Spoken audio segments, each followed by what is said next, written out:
Or those offerings? Yeah, no, it's different with every age, obviously. But at 8 weeks, it can be a couple of things. I mean, if you wanted to do swallow, white noise, shushing in the crib, a little rocking, anything like that, I think is fun to do at 8 weeks. Again, try and focus on drowsy but awake. But it's really, at 8 weeks, it's still really, you're still figuring it out. But at 8 weeks, if that means sometimes putting the baby in the carrier to go to sleep, I think that's fine too at 8 weeks. Not for every single nap, but if you're struggling all morning, you haven't gotten the baby a nap, and you know the baby's going to nap in the stroller or the carrier at 8 weeks, I'm totally fine with that. But you just practice. So the idea is that you're going to do less, ergo naps and more crib naps, and you work up to get the majority of your naps in the crib. And I know that everyone comes from different philosophies and all that, but I think what all of them are saying that I wish I knew was that within the first, I even say my best mentors had told me after the fact, the first 3 months, you shouldn't really worry so much about crutches and using tools that you just never imagined you'd use, as long as it's within reason and you're not broke, relentlessly doing one thing like the carrier for each nap, but that there's things like shushing and rocking that you might be I'm worried about envisioning my baby as a toddler doing this, that there's really not habits formed within the first weeks, as long as you're not doing it, I guess, religiously for each sleep. And even if you are, they're easy to break at that age. Right. So there's lots of clients who come to us with babies who only fall asleep on the breast, on the bottle, being wrapped asleep, and within a week they're not. So, it's, you don't want to stress too much when they get in. But that's why you try to do everything you can to try and form healthy habits, putting them down a week, but know that it's not going to work every time. So, Sarah, what are those kind of routines that you would really encourage your moms and dads and nurses and people putting their kids to sleep? What would you recommend? So, I mean, just a nice nighttime routine to give your kids the cue that it's time to go to sleep. So, a nice bath or a nice massage at night, dimming the lights, maybe singing a song, the bottle. So all those things are just cues and signs that it's time to go to sleep. But everyone has a different way of doing it, and it's fine as long as you sort of stay consistent and there's somewhat of a pattern in what you're doing. And then again, like I said before, try to remember to put your baby in the crib awake so that they're not asleep on your boob or with the bottle, so that they are able to fall asleep by themselves. And that's pretty much it for the routine. In terms of the routine, because I've heard it's about really consistency, but is it for example, the same song every night, or is it just a gentle song? I mean, I think it's just somewhat consistency, but you don't always have to have a song. You don't want to be this regimented, crazy, if this song isn't played, something's gonna go wrong, my baby's not gonna sleep tonight. That's not true. You don't totally. Sometimes my baby will not be able to fall asleep without blank. Sometimes I don't have time to give my son a bath, and I'm like, wait, is he gonna be okay? He's okay. He sleeps. Nothing happens. So you want to try to stay consistent, but if you have to make it really short, sometimes that's fine. If your baby's getting tired and you see that they're tired, it's more important to get them to bed earlier before they're too tired, because an overtired baby doesn't sleep as well, and can wake up early as well. So you want to try to get them to bed quickly if they're tired. So if you need to cut things short or cut things out, that's okay as well. And then Ruby, since we're on the question of routines, do you, and I think Arielle was leading to this, but I had heard things about making it light during the day, blinds open, but also some people even say they should sleep in the living room in a bassinet or something around more noise during the day, to just distinguish between day and night. Yes, with our practice, And when does that stop? Yeah, so as early as possible, we try to distinguish daytime and nighttime. That's associated with when it's daytime, you play nursery rhymes or you talk to your baby a lot, and it's you don't have to whisper even if they're napping. But when it's nighttime, you have dim lights, you have white noise, and yes, and also the routine. The routine is very, very important. Nighttime routine is very important. With our practice, we actually have a daily night spa for our baby. So that spa is, last feeding of the day, and then, of course, you work and keep your baby upright for a while, and then you do the massage, and then you do bath. And if you're just too scared that your baby ate too early for the last feeding of the day, then you can give a baby like a bottle of an ounce or 5 minutes on your boob for a top up, and then you put the baby to bed. And I encourage my clients a lot to read a book. Speaking of the book, I always encourage for them to read the same book every night. Why? Because at some point they get to memorize that book. So when it's time for the baby, when the baby is a little older and gets distracted, even if it's totally pitch black, they can still say and they can still read a book because they already memorized it. And it's a good bonding actually with the baby. So that's part of the routine that we usually encourage. And so infant massage, which is one of the most beautiful, when she says spa, it's literally a spa for the baby. It sounds really ridiculous, but it's the sweetest thing ever. Do you have any videos of your infant massage, or is there any place that we can look up what you mean by infant massage? Yes, I'm an infant massage instructor, so we're actually working on making a video, and we're going to upload it very soon. So you definitely watch that video. I'm very excited because it's been something that all of my clients... When is it going to be uploaded? People want to start tomorrow. No, really. When do you think it'll be available? We wanted to do it with an actual baby because I've been uploading videos so with we've a got demo some doll. babies here. So their baby to get massaged volunteer. by Ruby. Yes, and because we have to see when do we stop, because you can't just be. It's a total massage, from the legs and feet and stomach and chest and face and back. It's a total full massage, infant massage.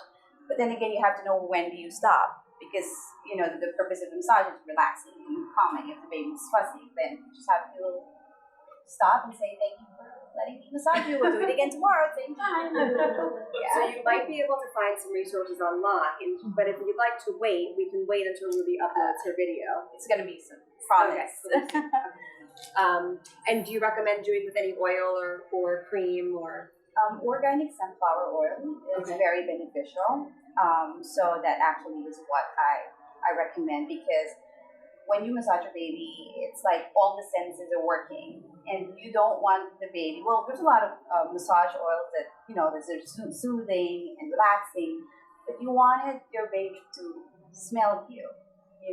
Baby will hear your voice, will feel your touch, and also your scent has to be also there during the process. So sunflower oil it's a neutral scent. So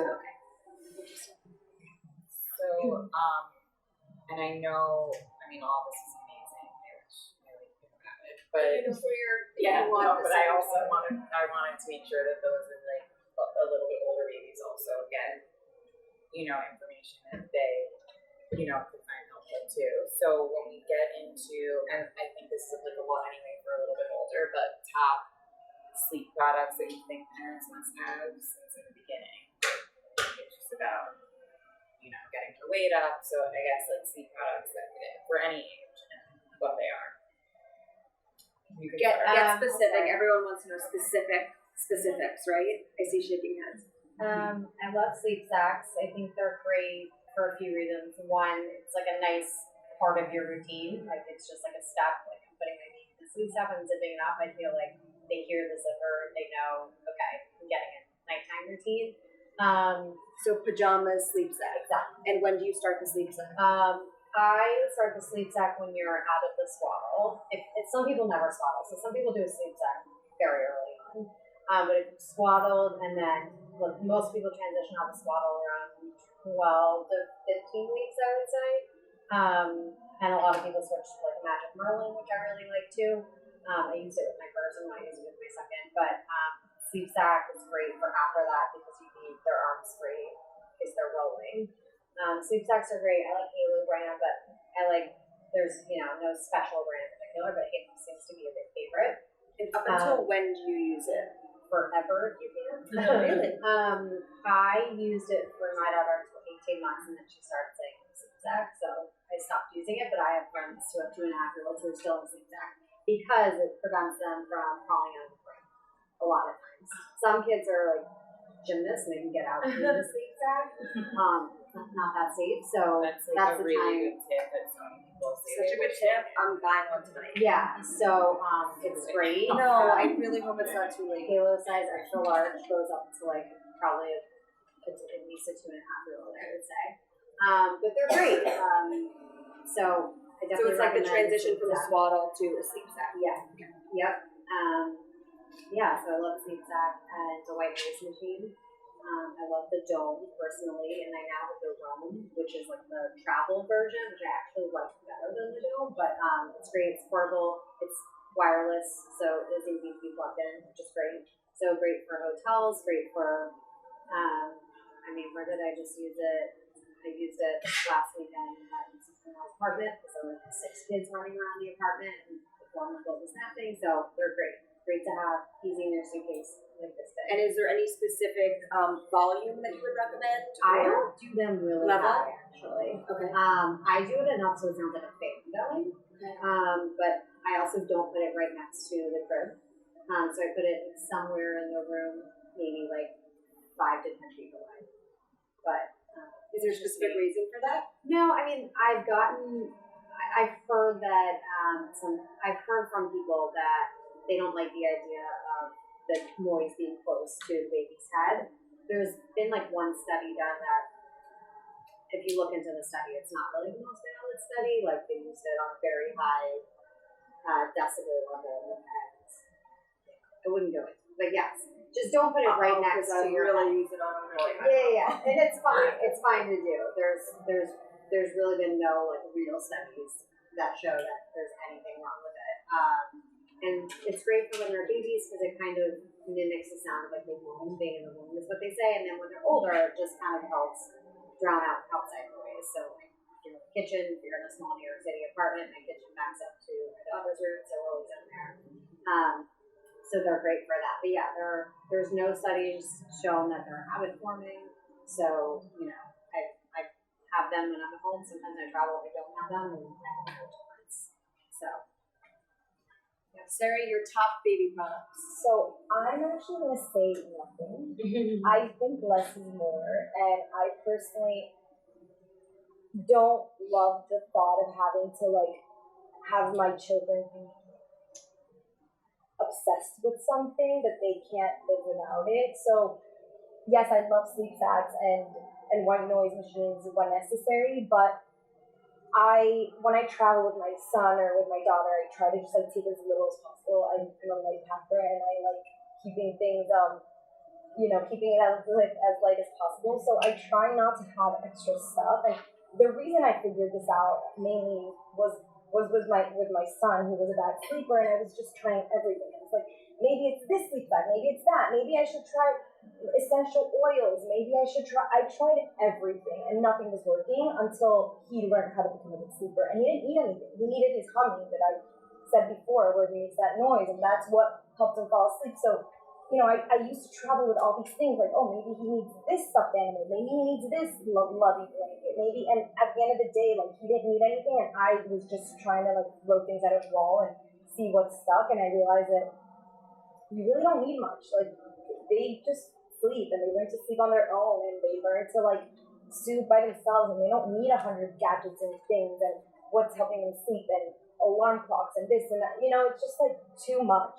And so I want to say really nothing, and I think that's just a great way for your baby to learn to sleep with themselves. But yes, the sleep sack is great, and the sound machine is nice, and whatever you think your baby might like, it's nice, but it's not necessary. Love the different perspectives. How about you, Ruby?